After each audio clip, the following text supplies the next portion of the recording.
So my sleep results for the month have just come in. There they are. So basically, I get a better night's sleep on average than you, and basically 99.9% of the population. This is how I do it. So I just want to start with a story. So the other day, I was in the gym. I know a lot of people in this gym, and we always have talks about when we're in the sauna about health, about sleep, all kinds of things like that. And it came up in conversation that I have like 9 hours in bed, which equates to about eight hours sleep, as you can see. And these middle-aged men, they were telling me, I wish I had the time to be able to sleep that long. Oh, if only I was 21 again. Oh, mate, enjoy it while it lasts. Trust me, when you get a job. Yeah, I do have a job.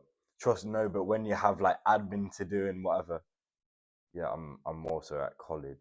Yeah, but balancing it with gym and all these other, I'm an amateur boxer and I do weightlifting and I have time for the sauna. I'm more productive than you because I had the good night's sleep. So I'm going to lay out in this video how, through dedication, I was able to get this amount of sleep and shift the mentality that these old people have, where it's all about, oh, you're lazy if you get that amount of sleep.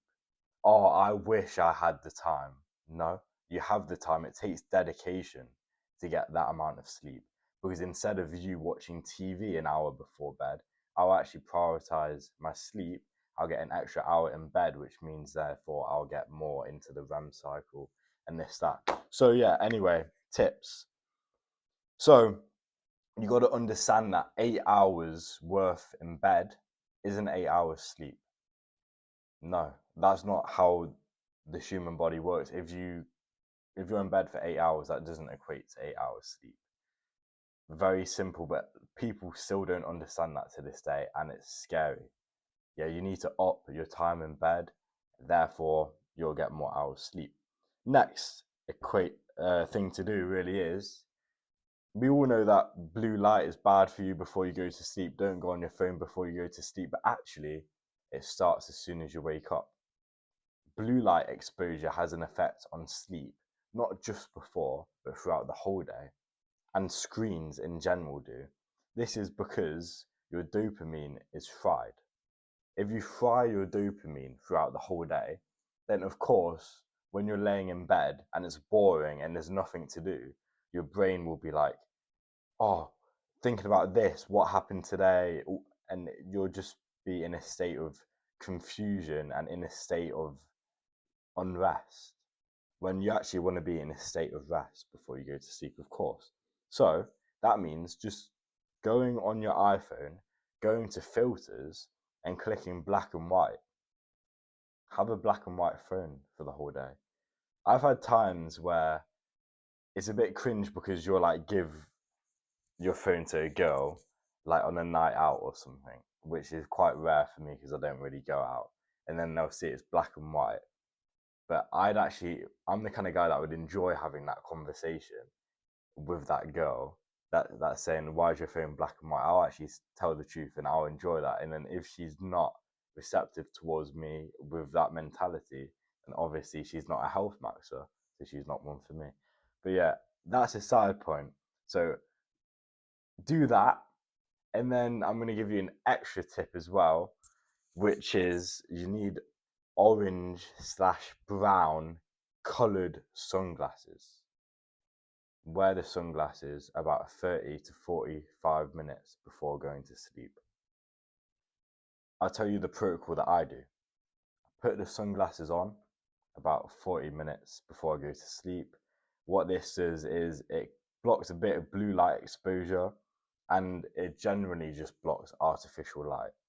Now, artificial light, of course, disrupts circadian rhythm because in the circadian rhythm is your internal body clock. You want it to be dark, of course, so that you can go to sleep and your eyes don't have all this artificial light waking you up. But pair that with kiwi and pineapple, which has loads of melatonin. Kiwi, it kind of only works if you have the kiwi with the skin on because the melatonin is actually on the kiwi skin. But yeah, pineapple actually has more melatonin than kiwi. So I'd pair those together, have those as well when you put the sunglasses on, about 30 to 40 minutes before going to sleep, you'll be knocked out. Even if you don't do all the other tips that I told you, if you just take away from this video, sunglasses on 30 to 40 minutes before going to sleep with eating some pineapple and kiwi, you'll be knocked out, genuinely. So I've got a few more other tips for you. So the next one really is never touch the bed unless you're going to sleep, or unless, of course, you've got to go around, because I kind of understand that. But basically, you want to tell your body that as soon as you touch the bed, you're going to sleep. Now, what happens when you're in bed rotting for like an hour or two per day? Like you're bed rotting at 12 midday, and then you're bed rotting at 3 just for 10 minutes. Well, that signals to the body, you know what? Maybe my bed isn't a place of rest. Maybe my bed is the kind of place where I get dopamine. That's super unhealthy. Cut that out straight away. Just go to the lounge, scroll on TikTok for a bit if you have to. Don't be scrolling on TikTok in your bed. More on regulating dopamine, because this is a major factor on how to go to sleep quickly, more than, which of course correlates to more sleep in general.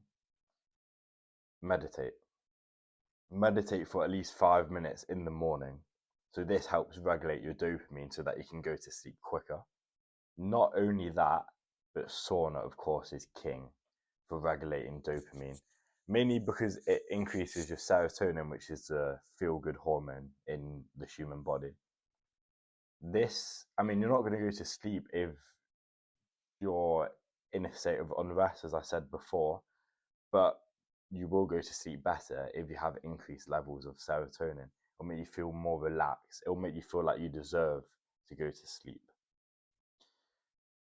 One of the major points that my friends get wrong a lot, because they go out clubbing, they go out to bars, is they don't wake up at the same time every day, and they also don't go to sleep at the same time every day.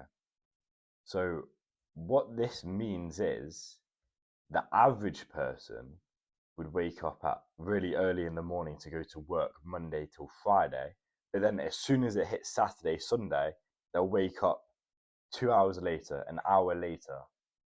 Now, this is the killer. This is disrupting the circadian rhythm massively. This is why you won't get the gains that someone like me gets from sleep. This will impact in muscular recovery, which I'll talk more about as well. And it will just impact in general levels of energy.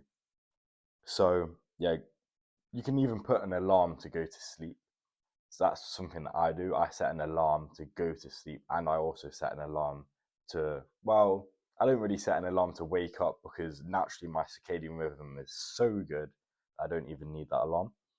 But yeah, honestly, muscular recovery does help with sleep as well. So if you've hit a really big gym session and like your back just feels fucked from the gym session or something like that, you'll be tossing and turning. It will feel uncomfortable. That's why you need to replenish your glycogen storage, which helps with muscular recovery just as much as protein does. So this is a topic for a separate video, but just to put a spanner in the works for you at the end of the video, because if you're watching this long, then you're actually on smoke. We all know about having carbs 2 hours before your workout for the glycogen storage. We all know about that. And we all know that having like quick sugars like raw honey or like fruit just before the workout, 15 to 30 minutes, is ideal as well. But what happens after? You lot forget about the recovery side of things. All you care about is the stimulus. Wrong attitude. After the workout, about 15 to 20 minutes after or whatever, you need to have that sugar again. I do 3 dates, or I do a glass of freshly squeezed orange juice. Then like an hour or two after, have the complex carbs. have like the sourdough bread or something like that, or rice. White rice is king. So I've outlined there so many tips on how to get a good night's sleep. You can go away, you can implement these, and you've got it for free on my YouTube channel. All I ask is that you subscribe if you're not gay. And I'll see you in the next video.